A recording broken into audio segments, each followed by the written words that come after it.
All right, welcome back to The Devil in Detail, the Grendel Reread podcast. I'm Eli. I'm Ben. It's big episode 40.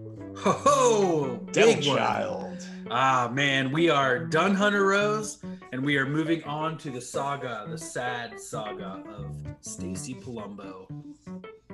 Man, is her story sad, man? It really, there's like such a mixture in this book of knowledge about the relationship that I had been pondering this whole time, and then just like truly sad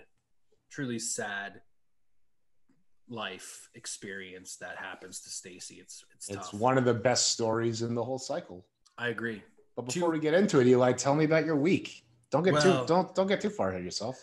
Exactly. Just been working a lot.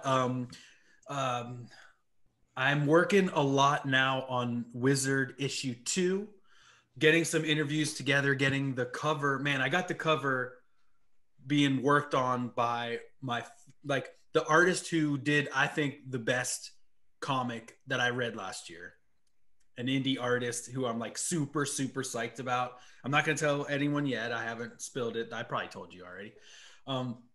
I've also been working on the Ween zine that's almost done. There's just like really we're waiting on me to finish my comic, which I haven't even started yet, but I'll get to it. It's just a 2-pager little zine size, so I'll get it done. And just been working on that. I got a ton of new books. I got so many interesting little pieces. Oh, cool. Like I finally got this, but it's like a little almost too brittle to too brittle like handle. Maybe you should frame it. I mean, that would be awesome. That's a great idea. That is a great idea. I moved my office around a little bit. I got my drum kit over here now. Oh, there you go. My drawing table's behind me because we were shooting a shot-for-shot recreation of Rob Liefeld's 501 Jeans commercial for our Image Grand Design release, however we're going to do that. So that's been really fun. It's going to be super cool when it comes out. Just been reading comics and making comics like I do. Ben, it doesn't seem like you've been doing anything interesting since our last recording. No. Not much has gone on in the Granoff household, has it? No, I haven't done much of anything. My wife has done a lot. She had a baby. Oh, and oh my God. Our baby daughter, Emmett Guthrie, is 2 weeks old in 2 hours. 2 weeks old in 2 hours. From when we recorded this. Yeah, so that's been interesting. In the last days, I've been able to find some time here and there and in fits, starts, and blocks to get back to drawing comics. Yeah. And I'm just everything's coming up, Ben, for now. How has being a father like found you? Are you finding time to like do comics work too, or are you like love sick for your That's what daughter? I just told you. I'm finding it in fits and starts. Okay. Yeah, well, no, that's what I mean, but it's like, yeah, it's interesting. It's like she was always with us. She's been with us for a while, right. And I'll tell you, reading the book that we are about to today with her in my arms was a real. Oh, it was tough, huh? A real difficult trip. Especially this is something else that just came out recently. Oh yeah, that everyone needs to check out. Grab it on Tomorrow's Publishing. There's an interesting interview piece in here with Dian Schutz where she talks about how writing this came from kind of like a sad place in her life where she went through a procedure where she was no longer able to have children, and it made her reflect on like motherhood and on these different aspects of her life, and that inspired her in writing this story the way she The parade of sadness will continue for the next hour. Hit me with the intro.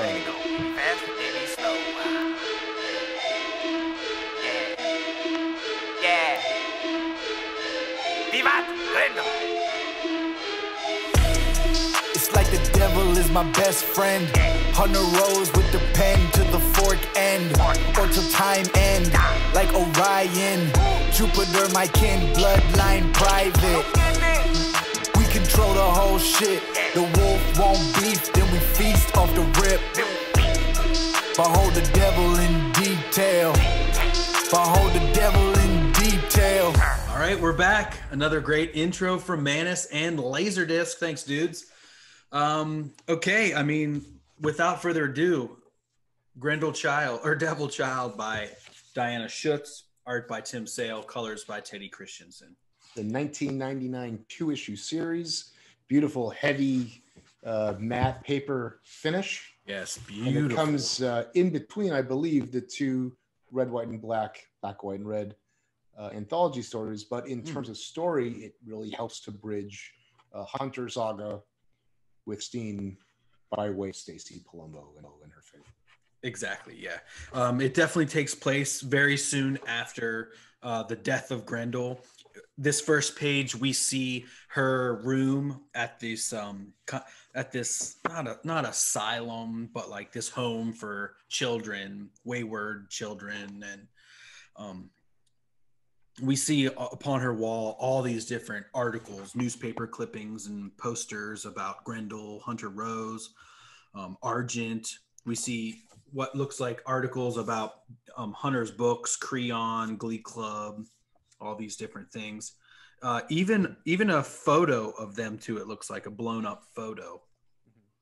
And I was really curious about the main piece, Grendel, the devil in black and red or black and white. Right. You think that's like a stage production or a film or something like that? I was thinking it. Like it was such a big thing that I'm sure like it had to be adapted, or maybe someone else wrote a book about it, or a lesser book, not exactly. I almost thought maybe it was Lucas, but no, he died right at the end. He didn't get a chance to. He didn't even see Grendel. Yeah, and that hasn't appeared yet in real time. What's really got this is that this setting, Jill Thompson has already actually that story hasn't come out yet. This is before the Jill Thompson. Oh yeah.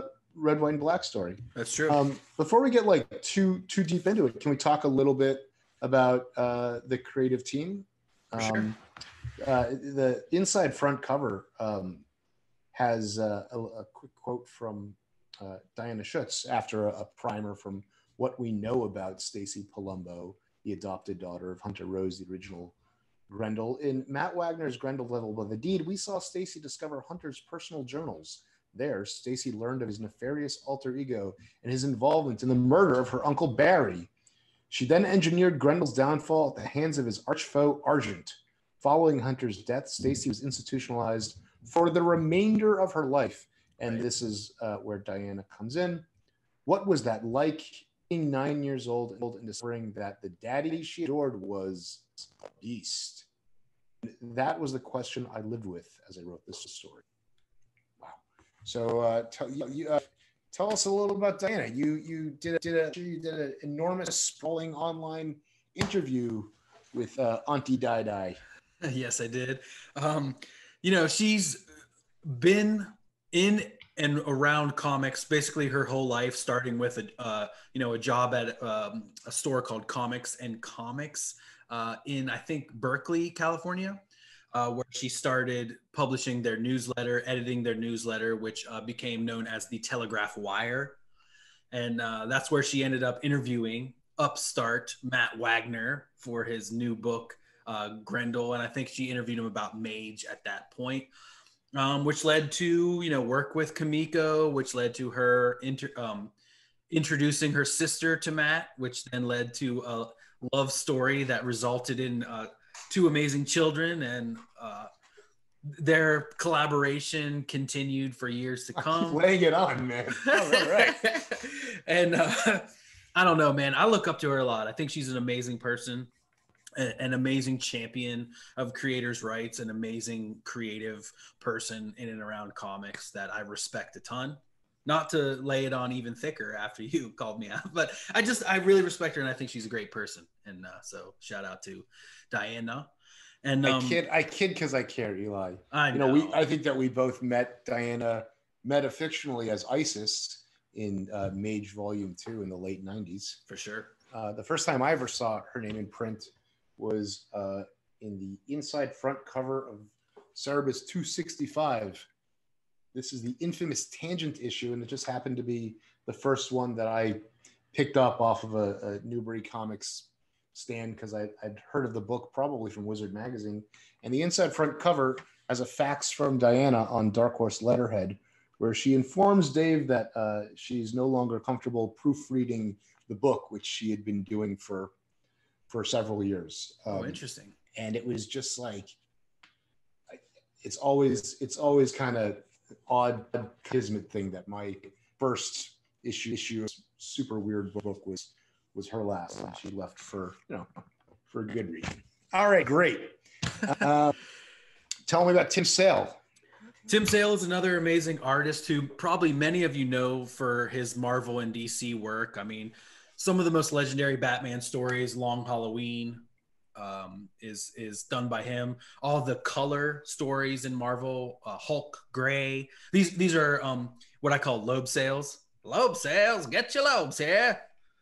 They're the Jeff Loeb and Tim Sale collaborations. Do you have a favorite of the Marvel and DCs? I mean, Long Halloween is huge. That's a big one for Shay. My girlfriend Tanisha is one of her favorite comics. The Joker depiction, she loves Tim Sale's Joker. I have an action figure of it back there. I like Daredevil Yellow a lot. I think that one's super cool. Spider-Man Blue is great.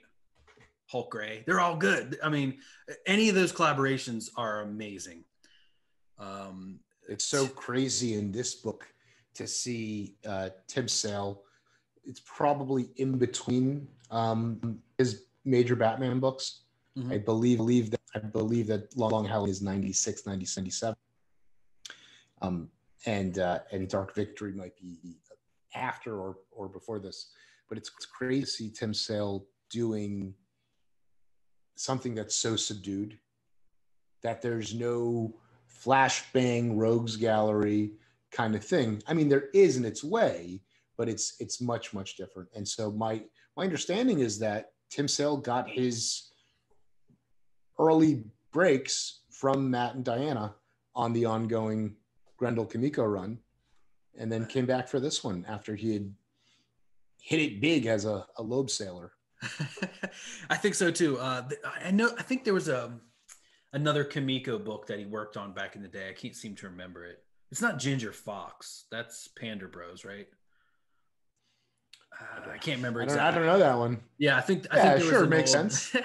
There's an old Kimiko book that he did as well that he worked with, but just amazing artist and a collaboration that continues. Tim ends up doing, is it the God and the Devil stuff? And he ends up doing sure. Devil's Reign. No, I can't remember exactly which ones, but those long-necked metal nose church people. And I think it's a prologue. It's the one where Elvis dies, and then they have to. It's the church administrators have to figure out how to deal with that, with all the Grendel media going on. So good, man. We're gonna last but not least, Teddy Kristiansen. Teddy Kristiansen, I know the least about as far as these people go. You got something you want to lay in there? Well, we're both huge fans of Four Devils, One Hell. That's true, yeah. The fully painted, airbrushed extravaganza that we'll get to in the year of 2025. He did a bunch of Dark Horse. I'm sorry, Vertigo. Is it Tim Siegel? Steve Siegel? Steve Siegel. Excuse me. Siegel, yeah. Oh my gosh. Another Wagner buddy. Mm-hmm. They did like House of Secrets, House of Mystery in like this super like scratchy wild style, and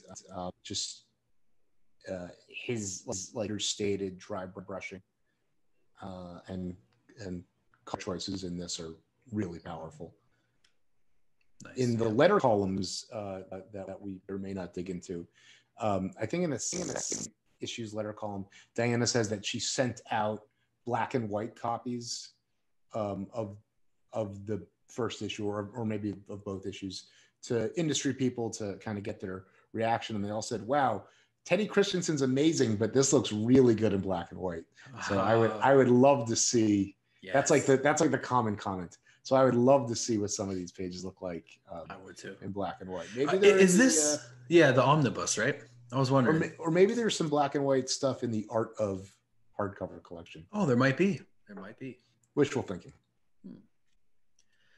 All right, cool. Yeah. So just an amazing creative team. Diana dedicated this to Matt for opening the door and to Dave Sim for pushing her through. We open up here on a intense moment for any woman, I'm sure. When I first began to bleed, I thought I was dying. She has her first period, and as she's walking to the bathroom, we see the blood on the bed is in the form of the Grendel eyes. There's a lot of hidden Grendel eyes in this. Yeah. We didn't cover all of the headlines, but there's a lot of deep cuts here. Let's go through them quickly. Okay. Judge says okay. That's to Stacy's adoption. Oh yeah. Who is Grendel? Yeah. Roth tied to Panamanian cartel. Which one's Roth? He's got to be one of the people, like, Devil's Vagary. Got to be one of those guys around the table. One of those guys. Maybe he's one of the Bradshaw guys. I can't believe I can't remember this. Elizabeth Rosen is the Vagary kidnapping victim. Okay, yeah. Elizabeth Rosen dead. Oh God, I can't read this. Grendel believed responsible for kidnap and murder. Oh yeah, that's the piano one where he was playing the piano in that one Black, White, and Red story. Grendel's death. Then there's this off Broadway production. Wolf crashes Stone Bayou soiree. That's a big one. That was like such a pivot. We always talk about that one. Mm-hmm. And we'll talk about it more further on into this. Grendel suspect in Seaboard Massacre. Mm-hmm. Oh yeah, that's for sure what that is. The legendary Seaboard Massacre. Argent targets cocaine smuggling. Mm-hmm. Not sure we followed that one. Oh, here's one. That's the stuff in the docks. That's like murders a bunch of guys and the cops look the other way or something like that. Pistol packing yuppie. Yeah, what is that? Oh no. What is that? That's wild. Maybe that was Barry Palumbo or something. Maybe that's or maybe that's Larry. Oh my gosh. Maybe. But this is before Larry. This is before that happens. No, this is after that happens. No, but I mean that story was written 10 years after this story. Oh, that's true. But maybe Larry is this is what happens to. Yeah, that must be Larry. And then Argentina oust U.S. in World Cup of fencing. That's because he just let him win. He was like, this doesn't even. All right, yeah, and then the big one on the top still is Grendel slain. Yeah, man. The cool thing with the color here is that, Teddy Kristiansen's got the red wash for the blood in the sheets, but there's also this bright saturated red bookmark in Hunter's journal, and that image is used as a device throughout, and it's sort of interesting to see when it's used and when it isn't, and the layouts alter and change based on its presence or not. So it's a really interesting system. Right. All right, that's page 1. Intense. Yeah, so many little Easter eggs there. We turn the page and we see, her continuing through this, trial, describing the pain that she felt and the ashamed, how she felt. And, this is 3 years into the institution. Right. And, amazing layout from Tim Sill. Yeah, really, like you say, the Zappa, like you can really feel the kind of internalizing the pale, and then I mean the Zappa is really in how panels 3 and 4 are like diagonal overlaps, and panels 1 and 2 are tangent with each other. It's just that the panel borders are shared and kissing each other. Interesting.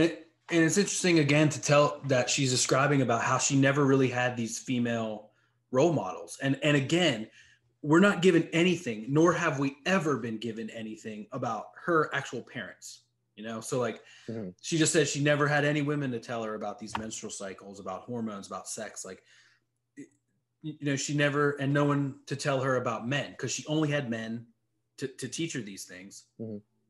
And so, she never had a woman to teach her about this and about, you know, men and how they can be. And so it's tough. Well, it's good to have someone to talk to about it. And that's where Eric Oliver, Renegade Shrink, comes in. Mm-hmm. Oh boy. What are, and they make a point somewhere that they describe him as a renegade. His office at the home is decked out with these framed tarot card prints. Right. So the first one, all good Led Zeppelin fans will recognize the Hermit, one of the major arcana. Mm-hmm. And then there's this Alfonso Mucca style Art Deco priestess underneath it. The tarot is a major motif here. I'm not going to pretend like I know anything about it other than what I read on Wikipedia. Right. But I can give you, as we go on, I'll give you my understanding of what is the tarot for, you know, anyone that thinks I know what I'm talking about, and then anyone that actually knows can boo and hiss at the screen. Well, I mean, obviously, maybe the priestess is one that signifies a female, you know, a female viewpoint or something like that. And so, yeah, they're both of these cards represent like moments of inward reflection. They were both so similar that I just didn't really, I don't get it.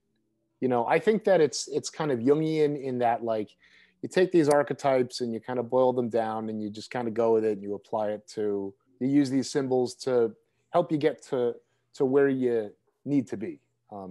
So I think that the priestess is like, it's about inner reflection and sort of waiting for an agent of change to kind of get you to the next station or right in your life. Wow. And that for sure is happening here. Yeah, totally. Certainly not a good segue, yeah. And so he asked her, like, what do you want to talk about?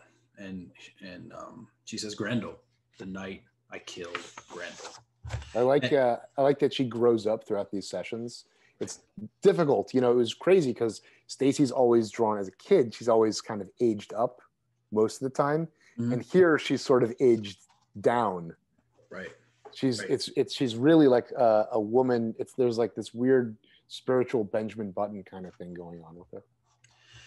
Right. And as we turn the page, we see kind of like the first of this motif that we're going to see throughout the like you said, throughout the book, which is like the red bookmark with the Grendel eyes on it.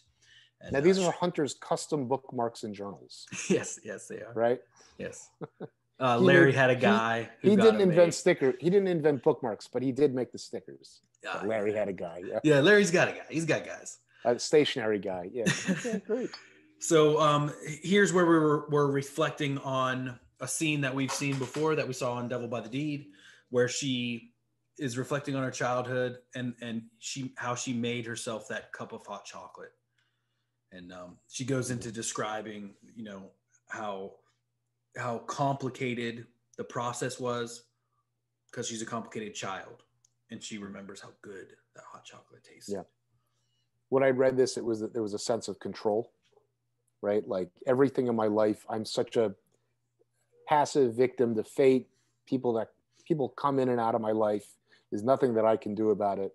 This I can control. And then this is also the moment in her life when she kind of takes revenge on all those bad things that have happened to her by doing that. This artwork reminded me a lot of Frank Miller's Electra Lives Again, the stuff in Matt Murdock's apartment, in his townhouse, you know, all the tiles and stuff like that. Right. And these ink washes on the next page here, as they're talking, are super. They're just like Tim Sale's, you know, the major things you see. I just backed to Kickstarter for a sketchbook, and the cover looks to me to be very similar to this kind of thing. Yeah, for sure. It's sometimes hard to tell where Tim Sale ends and Teddy Kristiansen begins, because a lot of the hallmarks here are just like this very dry, textured brush. I mean, it looks, you know, if a young person was looking at this, they'd be like, "Oh, I know which Procreate brush that is." This is all master stroke by hand.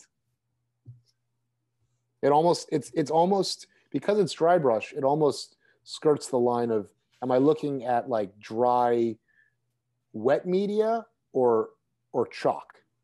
You know, in the places where it striates so much. It's really crazy. What's going on with the dynamic here, I believe it's touched on in the letter column, is that she's seducing him. But also he's a pretty fucked up guy. It's the motif with him is that his eyes change color depending on his mood or depending on how much love she feels for him or whatever, you know.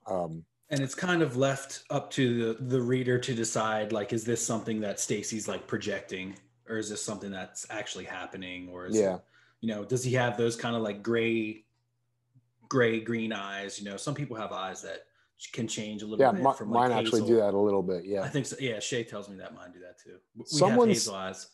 Well, we're the same person, so we basically are. Yeah. It's kind of weird. Yeah. Somewhere in one of the interviews or letter columns, someone asked Diana about that, and she's just like, I think she, in so many words, she says a lot of Stacy's story you can see is plucked directly out of Devil by the Deed, but this and so many other details are deeply personal, and I don't need to get into it. Okay. Or that it was based on someone, a partner who was such and such, blah, blah, blah, and his eyes seem to change, or something like that. Okay, great. So this is a very personal story, which we respect. Mm-hmm. And so as they, you know, they keep talking here and kind of, they're getting in deep, you know, this is a session with a therapist. So, you know, he's asking about, you know, she never had any friends, and she's reflecting on the compassion in his eyes is more than I can bear, you know? And so we're kind of seeing this like relationship building here as he, you know, wipes a tear from her cheek. Yeah. He is just the patient doctor boundaries are shattered. This guy, if you want this guy to do his work, you got to let him do. He's like House on crack. Well, and we're kind of seeing here, you know, we're not privy to any other people in the school. There's no scenes or of any other people depicted, you know, so that really helps you hone in and see how like maybe Stacy only saw him and he only. She doesn't leave that room. Her life is that Grendel obsessed room, right? And this guy in the office, right? It's like just very much as like her life with Hunter was like just the apartment and just, you know, Larry's cigarette smoke and her stuffed animals and stuff. Good segue to the next page. It's another one of these beautiful bookmark pages. Incredible layout. The bookmark has this wonderful asymmetry, and we see her and Hunter reading together, reading a book that actually kind of oddly looks like this one. Right. Maybe in silhouette. I think it was one of Hunter's custom bound comic. Like, I agree too. Yeah, and he just like, I must have the red bookmark. His Winnie the Pooh collection, perhaps. Everyone's eyes have that devilish cast, even hers. Yeah.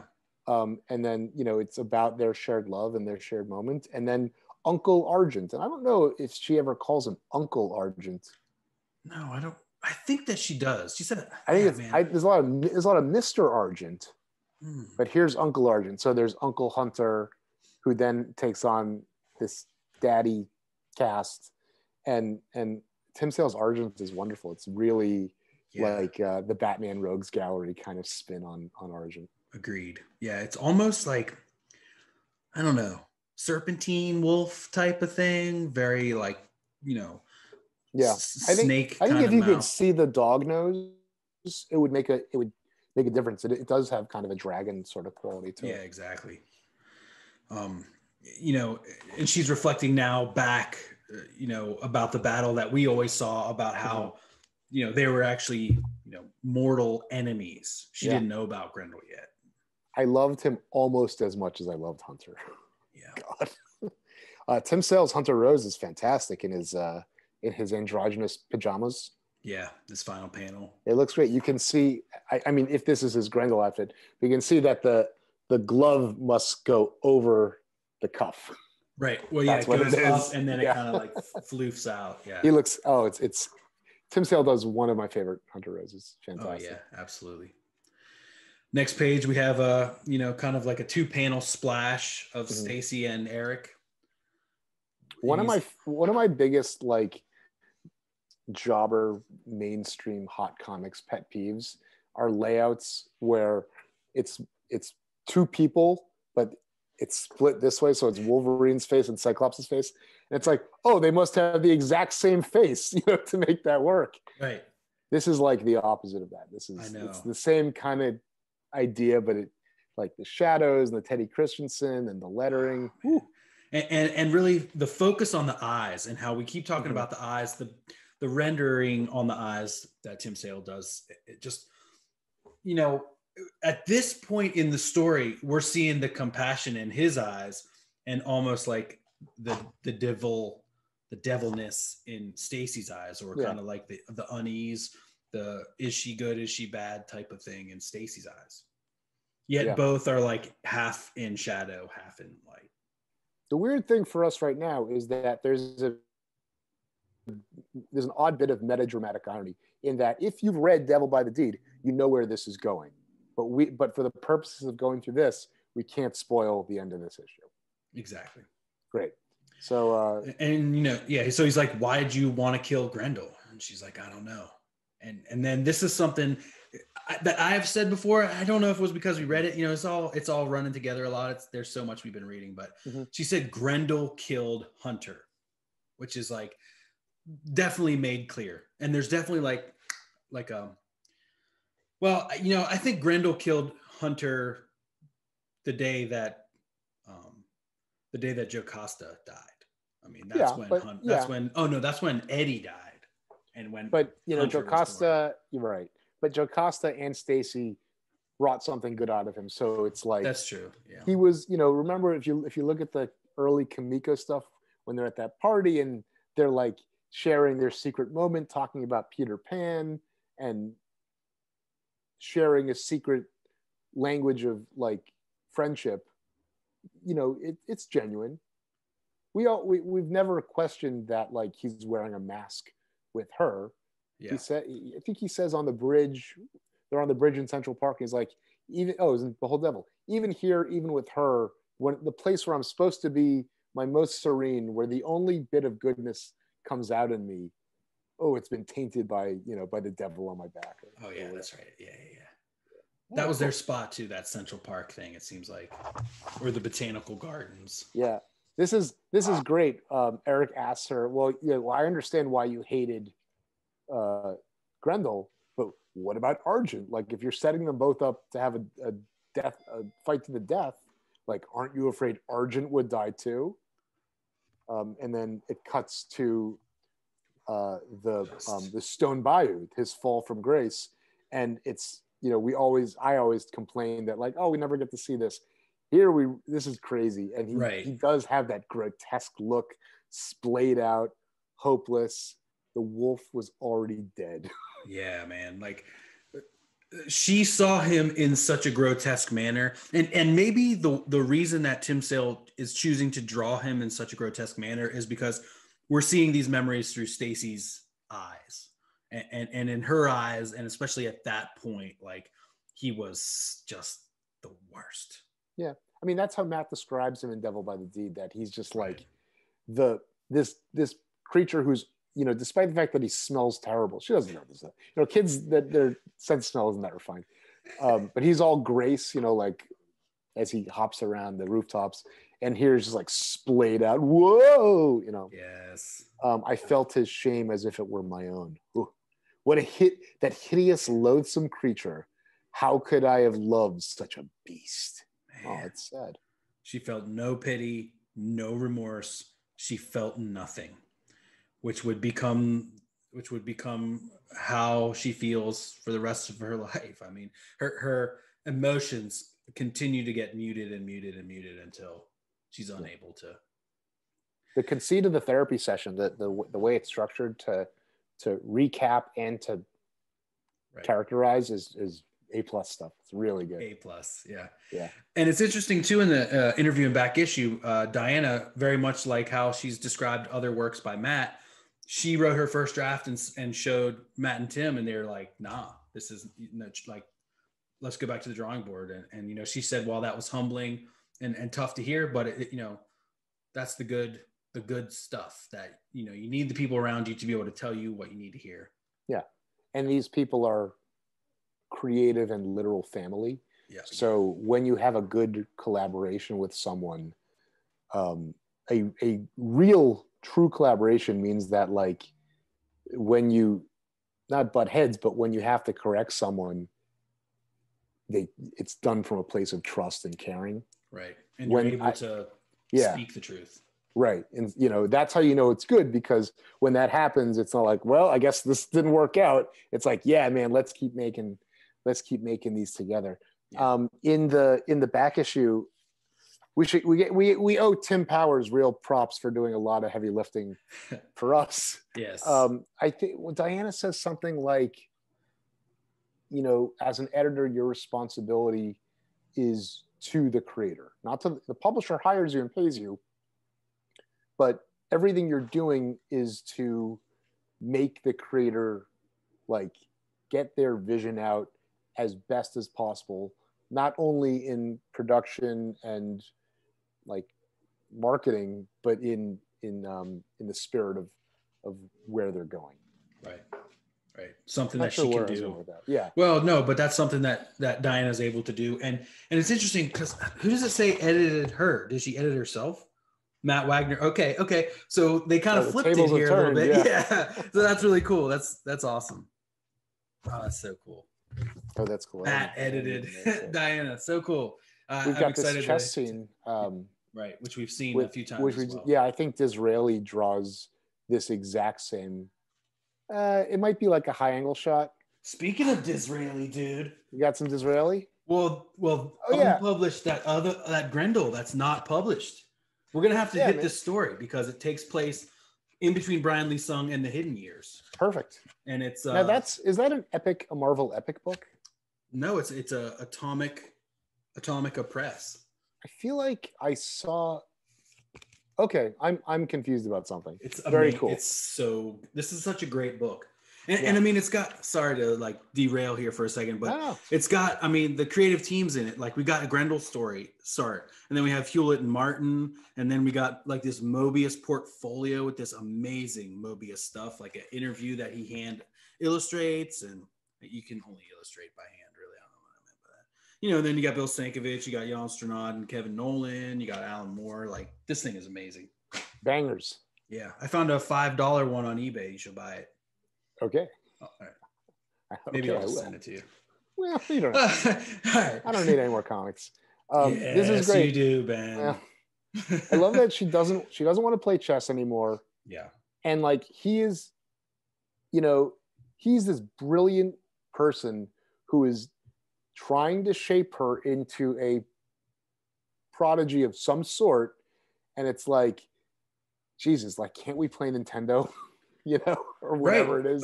Well, it doesn't seem like number one, he's teaching her. Well, I guess he's like, take care not to drop your queen's guard or whatever. But, you know, she's like, this isn't even fun. It's like over her head. Right.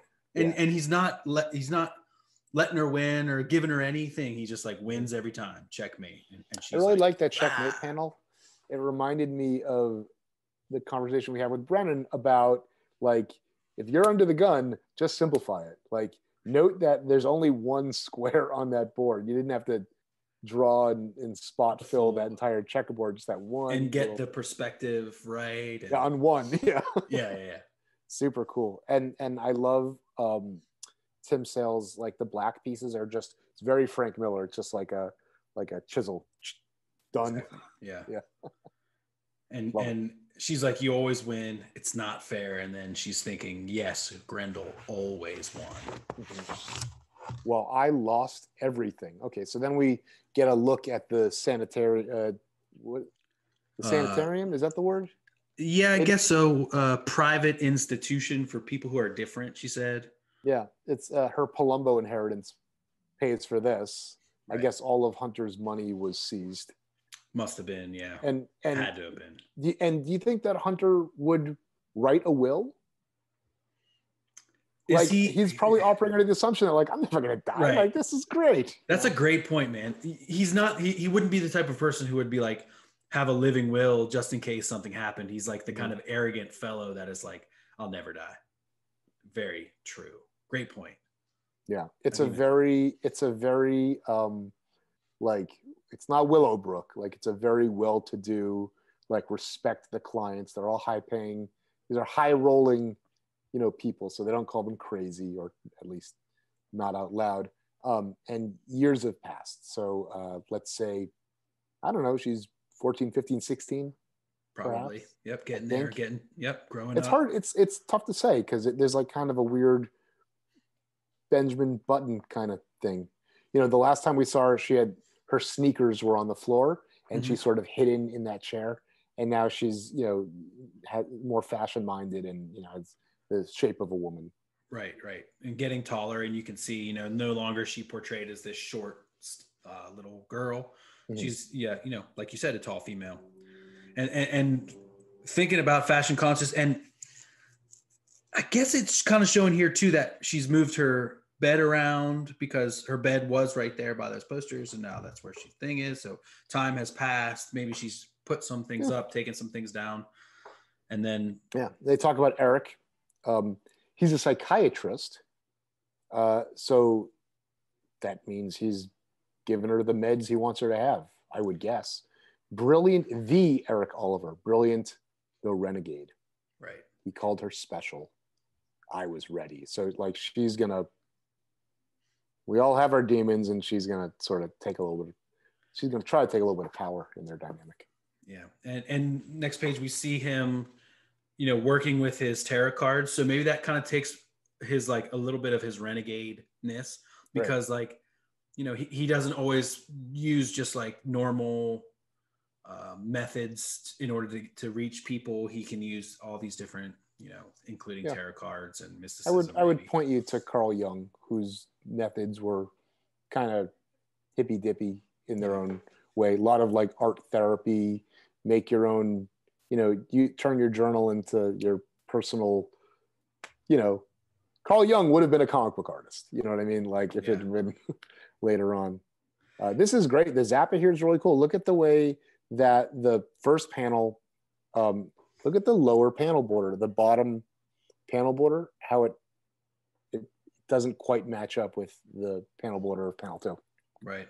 And then and how the shadows, these Tothian shadows hit his face on the second panel in a very Grendel, in a way to Grendelize his face.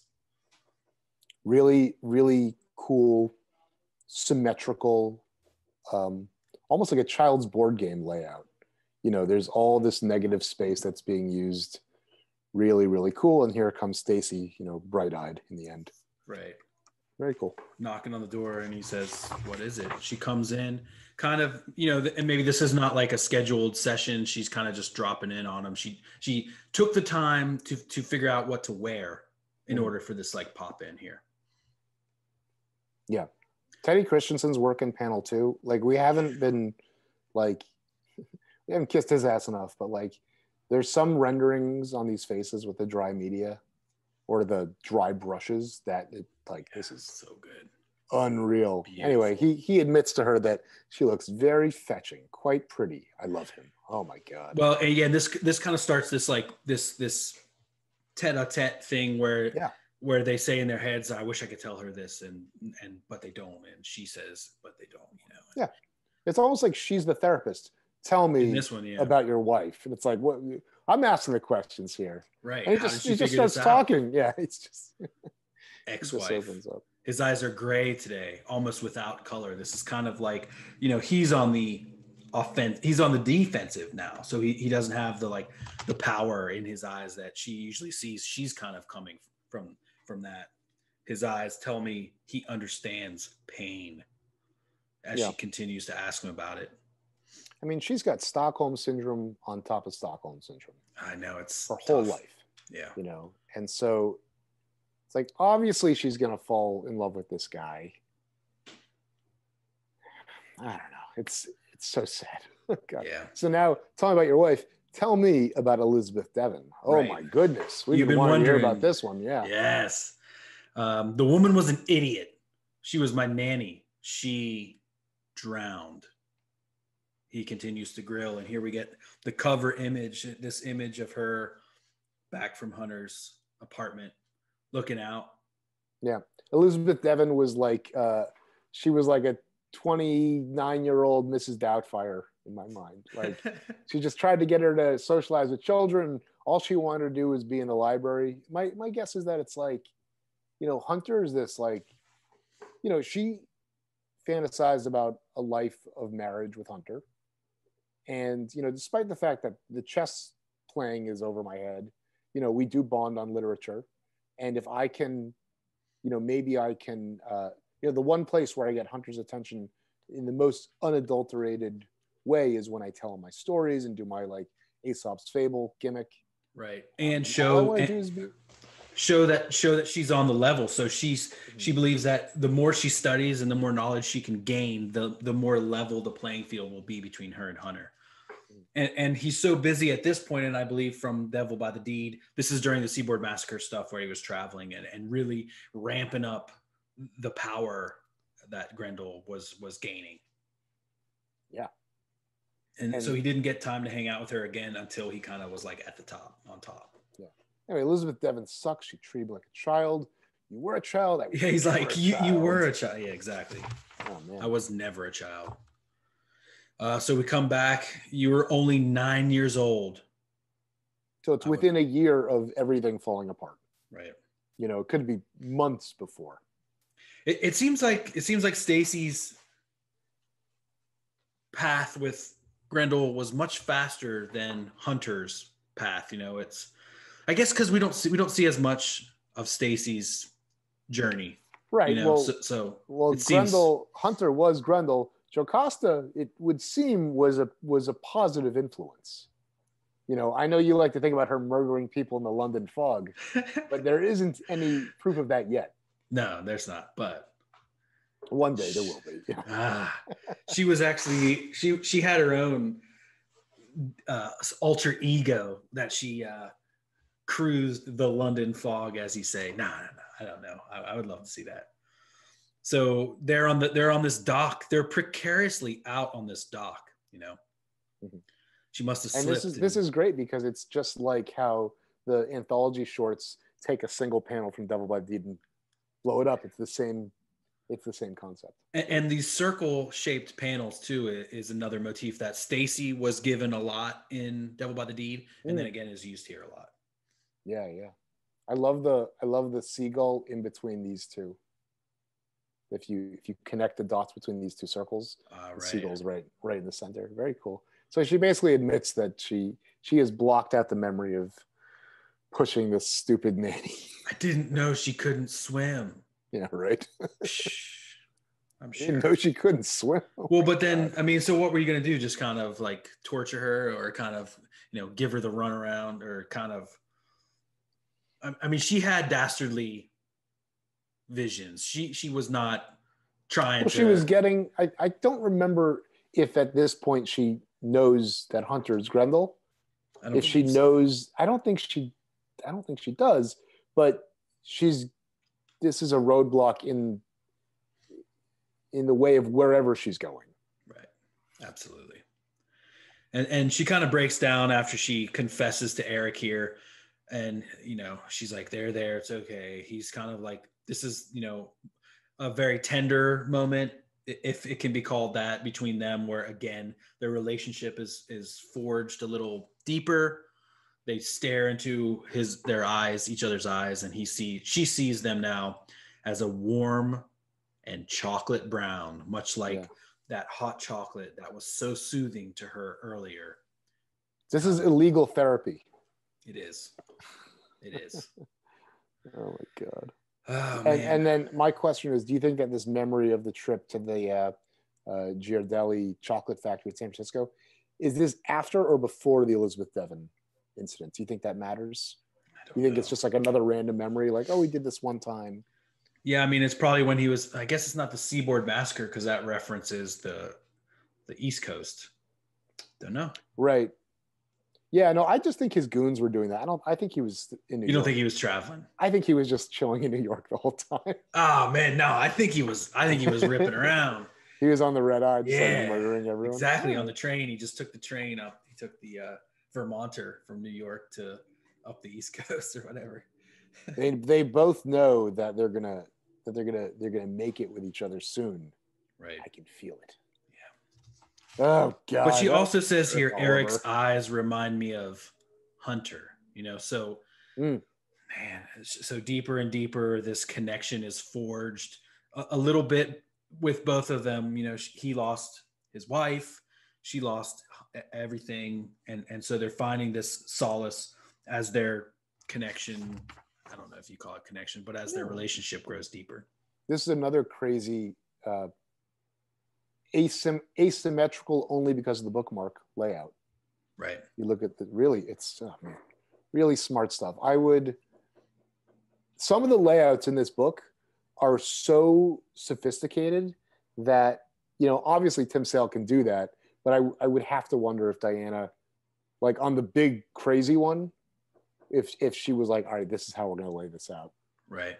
So yeah, as we turn the page, we see Stacy sitting at the window again, very similar to that other window page. She's kind of always looking out as if, you know, there's always something out there. It's got to be better than what she's doing right now. She's reading, looks like she's reading Hunter's books, his journals. I've spent my life looking through windows into the outside world in a world I never fit into. When Eric shows up like a creep in his PJs, I guess, in his sweatsuit and jeans, right? You know, I couldn't sleep. She hides the book from him, right? You know, like obviously, like she has this unhealthy obsession with all this Grendel stuff. It is her life, and you know, I think that they're trying to get her to get off of it. But here she is at 3 a.m, and she's just reading this journal for the 200th time. Right. And I mean, this is something that I mean, would be super important to like the police or to anyone who's trying to like write a book about Grendel, wants to know more about Grendel. Like she has these epic tome that people would want if they knew it even existed, you know? Gold, Jerry. Gold. Yeah. So he offers her a 3 a.m. therapy session. Right. This guy sucks. I know. We didn't even talk about his ex-wife. She left him because he couldn't yada yada yada. Right. Again, like, I mean, they say that, and I think we find out a little bit later, probably a little bit more about why she left him. You know, he's not right. Nasty. Yeah. All right, whatever. And she tells him here that his eyes continue to change color, and he's really being this like, I mean, this is hitting on her. This is flirting type of behavior. Well, it's like when you're dating someone that you're providing therapy for, you spend the first 15 years being not yourself so that eventually, you know, they find out who you really are. Yes. Yeah. They're like plums, dark and full. I want him to possess me. And then she's like, and he's like, what? In her head, she says, I love you. But then again, she's like, nothing I can tell you in her head yet. She sees parallels to the way he treats her to the way Hunter treated her. Yeah. She begins to tell her a little bit more again about these terrible dreams she has, these visions of people in her head, perhaps a little bit of Maslin troubles her dreamscape, perhaps has found her way through the connection with Argent and through the connection with the whole cycle. Well, you can see Barry on the left with his the frames of his glasses. Oh, right. And then Argent and Uncle Hunter. But she's too messed up to sleep anymore. You know, I think that I wonder if if there's like a heavy drug cocktail that doesn't seem to be mentioned. Right. But like he's not a psychologist, you know, so and right. he's renegade, so like she must be able to, and she sits there comatose. Right. You know, in Devil by the Deed, it says that she enters a catatonic state Right. Of melancholy. Yeah, but then like every time we see her, it's just like more and more and more like Keeps making me think of I don't know if you watched Queen's Gambit. You know, Yeah. she was in that school originally For where sure. they gave them all the drugs, and you know the girl who played that little girl would be perfect for Stacy, and the girl who played her grown up would be perfect for Stacy. I feel like similar kind of look. That's probably true. Mm-hmm. Very cool. I don't dream anymore, Eric. I don't dream, and I don't sleep. All right.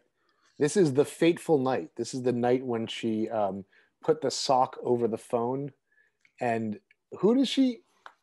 Oh, she calls it a tip to the police with a sock over the phone. And she says, Grendel has Stacy. You better tell Argent. Right, exactly. She plays them both. Yes. That's that short story I did for that Grendel zine too. That 2-pager takes place right around here as well. Yeah, there you go. So the night she killed Grendel again, she's sipping her beautiful, hot chocolate cocktail, and she, seemingly this is after the phone call. Hunter's gone, and she's taking all this time to kind of like to like live in this moment, almost knowing that like nothing will ever be the same again. I brushed my teeth for a long time before going to bed. Yeah, until they bled. Wild. Right. She had no dreams that night, and again, she felt nothing. Yeah, this spirit of aggression has stolen everything from her. She's exacted her revenge. Her life will never be the same again. In a life that has a lot of moments of will never be the same again. Yeah. Wild. Yeah. He turned me into a monster, Eric. Don't you see? I was just a little girl, and he turned me into something cold and hateful. I had to kill him. Like she's never had the time or the place to like let this all out, and it's really coming out of her like in a waterfall of emotion right here. I loved him so. I was only 9 years old, and he stole it all away from me. Hunter, my childhood, my whole life. And he's like, who, honey? Grendel, Hunter, Grendel. Like, man. Diana is the only writer to have tackled Hunter Rose, and there's really no one. What do you mean by that? She's the only non-Matt. She's the only writer who's not Matt to work in the Hunter Rose saga. Interesting. And there's really no one better. Oh, I think I know exactly what I was going to say before when I had the tangent about what Diana said about editing. Is that if you're employed by the publisher, but you're working for the creator, and so it is in your best interest to get invested in the creation. Right. And that's what she did over decades. And so like she is the Christine Spar of Matt Wagner's Grendel comics. She's the foremost expert. And it's really amazing too. As she said, she like wasn't really a writer. That's not her craft, but I mean, she crafted, like you said, one of the most powerful of all the Grendel stories here. Yeah. And again, like I've been saying, how it surprised me so much that Stacy became such an important part of this whole thing to me as we read through. This is really, and it's so different. So much of the Hunter era is these motifs, Grendeling and stalking and waiting, and then you get it in the end, in a new and horrifying way. But this has none of that. Yeah. It's totally, it's almost like this is it's sort of similar to Silverback in that it's totally removed from, the rise and fall of Hunter Rose in a sense. Right. But it's just the connections between this story and the core cycle are really, really tight. Absolutely. Fills in a lot of holes. And again, Stacy's story is so very interesting. What do you make of this Hunter Rose unmasked drawing? Yeah. In the center of the page. It's very like alien, very like this creature that like is living in her head. That's like, subverting the human image in her head. Like, yeah. I think perhaps it is kind of too like an angle like this, like he's coming towards her in this strange way. Like this is not like his head straight forward. Right, that he's tilted. Well, you can see the move at the top of his head. Yeah, for sure. Yeah, so it's you know, like, as we both approach the wrong side of 40, or I'm on it. You know, right around here is not quite as thin as it used to be, and this is really the jawline of a 23-year-old guy. You know? Again, maybe also too, I'm thinking maybe this is like a vision of him. You know, she's laying in bed, looking up at her over, you know, coming over top of him. That's kind of like the angle that you might get something like this, which is a image that we've seen. The person that forged her destiny. Yeah. Oh man. And then just like, you know, radical psychiatrist Eric Oliver, like the terms of endearment, baby, honey, sweetheart, like it's so like illegal therapist Eric Oliver, he must really have had some great success cases. Yeah, man. It's just like the way, like let me show up at 3 a.m. and I'll like give you pillow talk. I don't think that's how therapy works, but no, he's really laying it in here. Yeah, he's a gaslighting manipulator. Okay, great.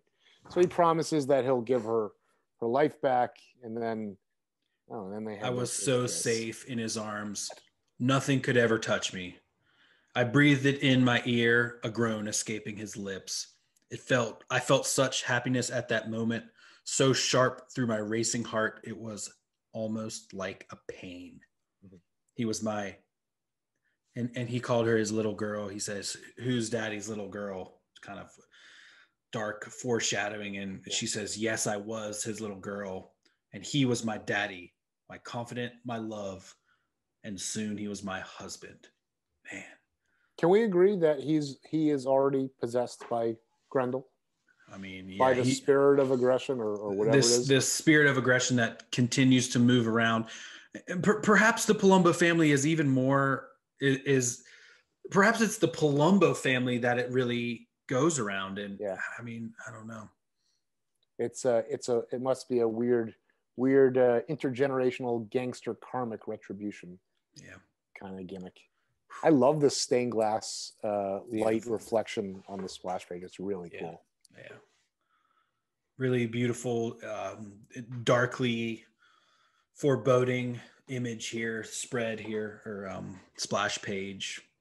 I think that in Devil by the Deed, the image is like it's like a press conference of like him holding her arm up like she's a victorious boxer. It's like devil child cured, marriage to follow. It's like a very like it's like a extra kind of moment.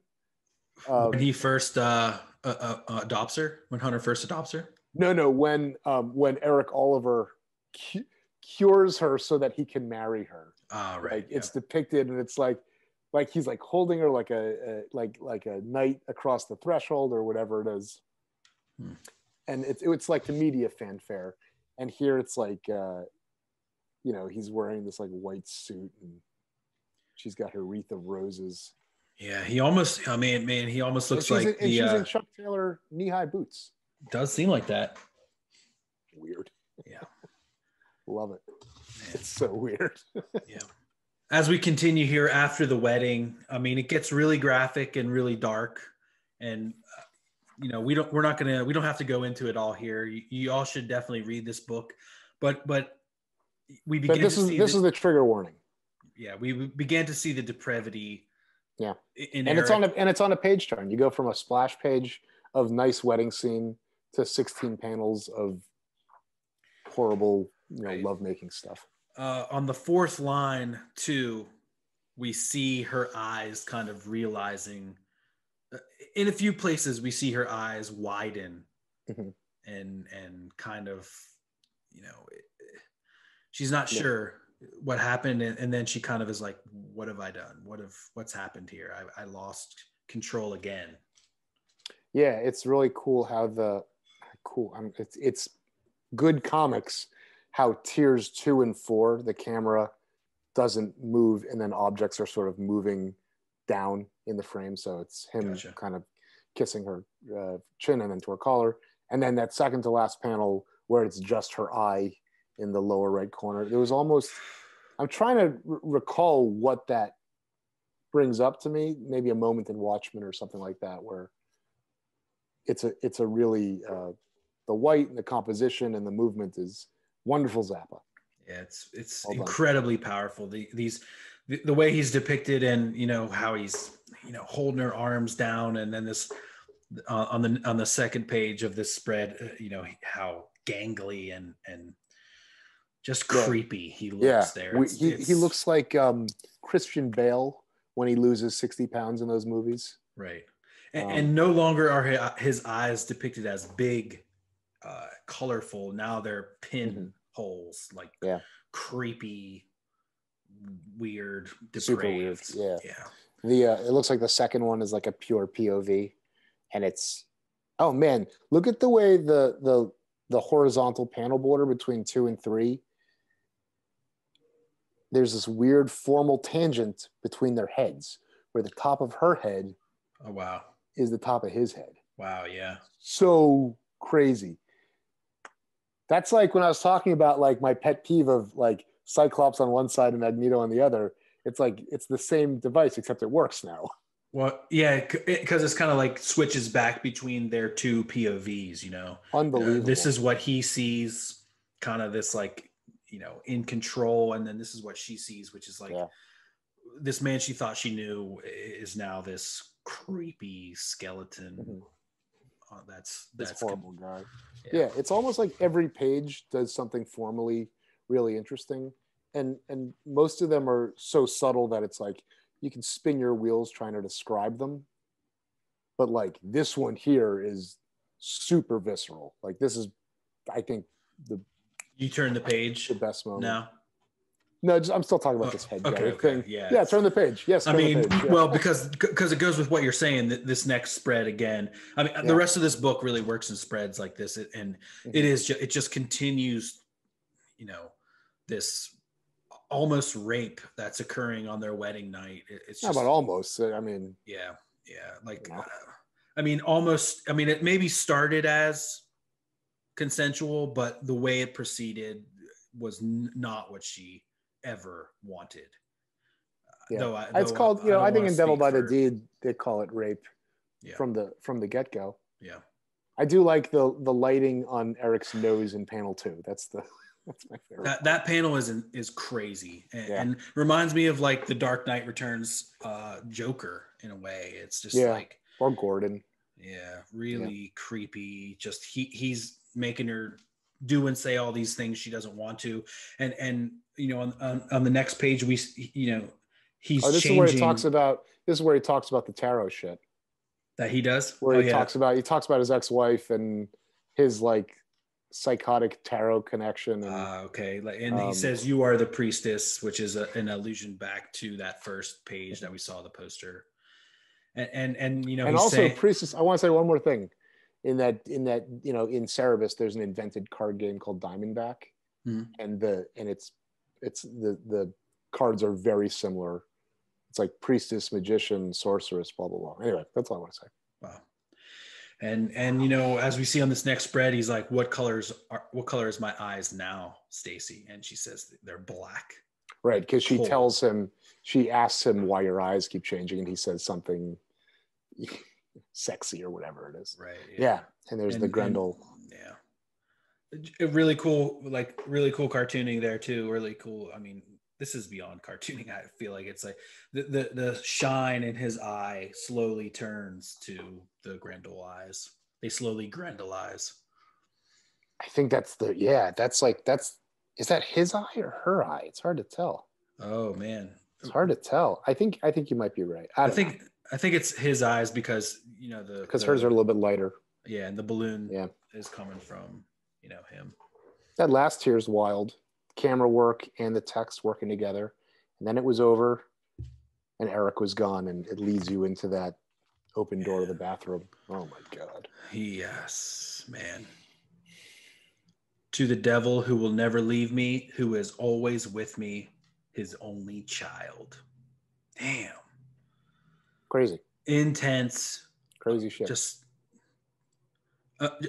truly an amazing comic, an amazing and heart-wrenching story written by Diana and put together by Matt and Tim and everyone. Just Yeah. Someone recently asked, I think, in the group that we run in the Kayfabe Ringside group, what's a book that's absolutely amazing that you really don't want to read again?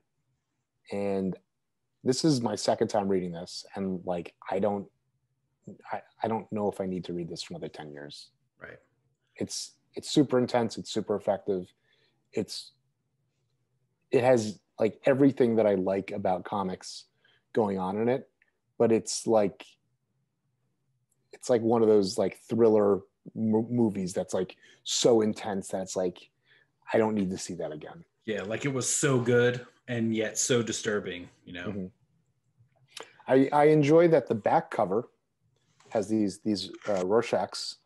Very cool. But then also in the skew info is also symmetrical. Right. It's like how you would make a Rorschach. You would put the ink blot on the thing and then fold the paper over and then unfold it to make that like pattern. And so that's what they did with the. And instead of issue 1 of 2, it says analysis 1 of 2. Right. I do like on the second page of the letters column, we get some cat photos. I needed that. Oh yeah. With I guess Diana's Russ Cochran EC archive collection. Right. Yeah. Wowie wow. I'll read them one day. Yeah, man. A great letters column, definitely worth it. And then we get some fab fun with photos. Shrek splits for the East Coast. We get after 9 years in Portland, my ex-husband Bob Shrek recently moved back home to the state of New York, and we get some interesting photos and a cool look into a certain time and place.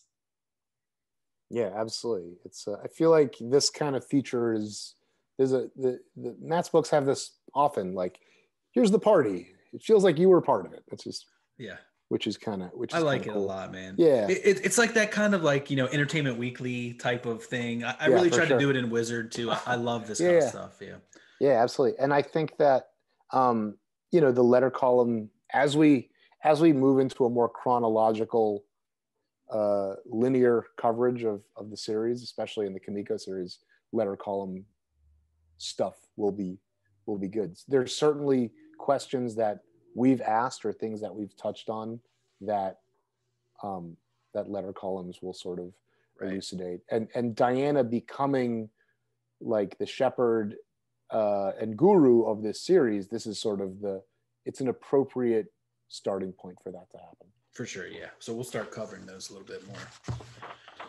Great stuff. And then also we have this ad for the Stampede Dark Horse Maverick, which Diana was at the helm of, which has all these really cool, you know, Grendel, Sakai, you know, Wagner, Sakai, Picard, Pearson, Tommaso, Mignola, Yanni, Allred, Aragonese, Chadwick, Tony Millionaire, Gossett, like, and each one does their own take on the Dark Horse logo. So cool. Yeah. I'm not familiar with some of these. I don't know Gossett. I don't either. I'm super excited and hopeful that Rich Tommaso's Black Phoenix will come out in a trade collection. Do you know about Black Phoenix? No. It is a magazine-sized one-man anthology that jumps from different, you know, features. And you can only get it by hitting a certain Patreon level on Rich Tommaso's deal. So it's like it might be like $150 for the year, and then you get 6 of these like giant like magazines. But I think that there's going to be a collection. And he works in like a Hergé. I can't say it. I will spare Diana my fake French. Clean line style. Oh, yeah. Awesome. Anyway, so that should be cool when it comes out. Quite a book. Quite a book indeed, man. Yeah, really good. Cool. Well, until next week, Vivat Grendel. Keep on Grendelin. All of my best to the family, Ben, and to little Emmett laying asleep in her bed. Is she asleep? Yeah. If she wasn't asleep, you'd know. Exactly. Thanks a lot. We appreciate it. Vivat Grendel. Keep on Grendeling.